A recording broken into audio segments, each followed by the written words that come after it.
Question number 8, let A and B दोनों के दोनों क्या है, इंडिपेंडेंट इवेंट्स है। हमें क्वेश्चन में गिवन है ये बात। उसके अलावा हमें गिवन है कि प्रोबेबिलिटी ऑफ ए 0.3 है, प्रोबेबिलिटी ऑफ बी 0.4 है, और हमें इन चारों की वैल्यूज फाइंड करनी है। ओके, तो पहले फाइंड करना है हमें probability of A intersection B. इसकी वैल्यू क्या होगी बताओ। इसकी वैल्यू होगी, क्योंकि ये इंडिपेंडेंट है तो हमें पता है कि क्या करना होता है। हम डायरेक्ट लिख सकते हैं इसको probability of A into probability of B. इसमें किसी को डाउट नहीं होना चाहिए क्योंकि ये इंडिपेंडेंट गिवन है, इसलिए ये फॉर्मूला अप्लाई हो गया। ओके, और इसके बाद इसकी वैल्यू गिवन है ना क्वेश्चन में, इसकी वैल्यू 0.3 है, तो यहाँ पे 0.3 पुट कर लो। इनटू में इसकी वैल्यू क्या है 0.4, तो यहाँ पे 0.4 पुट कर लो। इन्हें मल्टीप्लाई कर दो तो क्या मिलेगा आपको 0.012। ओके, तो ये वैल्यू मिल गई हमें। सही मिली है? नहीं, 12 होगा ना, तो 0.12 आएगा। ओके, इसके अलावा हमें फाइंड करनी है पी ए यूनियन बी की। तो इसकी वैल्यू क्या होगी बताओ। ए यूनियन बी की वैल्यू क्या होगी? इसकी वैल्यू होगी हमारे पास, हम जानते हैं ना ये बात कि अभी थोड़ी देर पहले देखा था, है ना।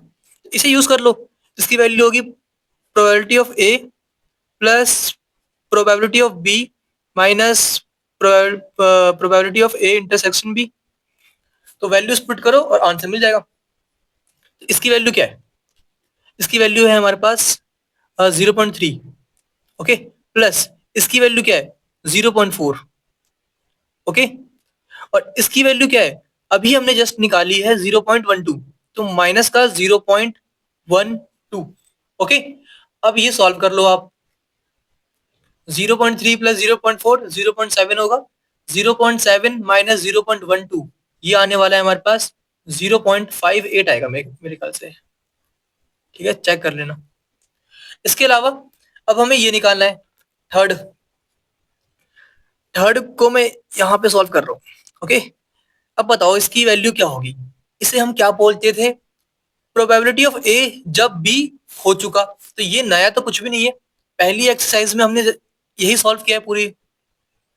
पता नहीं कितने क्वेश्चन थे, 17 थे मेरे ख्याल से, तो यही किया था हमने। इसे यूज कर लो।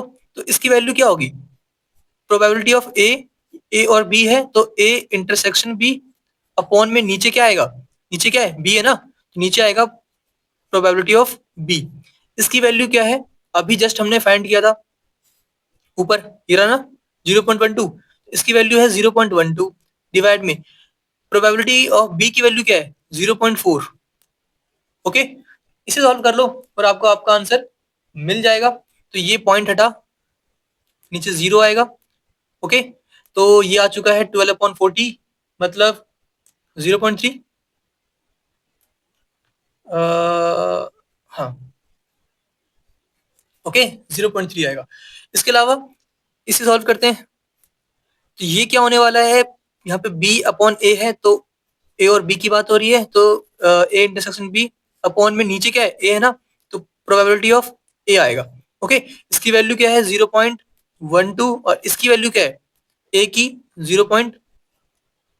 तो ये कैंसिल होके क्या मिलेगा हमें 0.4 मिलेगा। ओके, तो ये हमारा आंसर आ गया।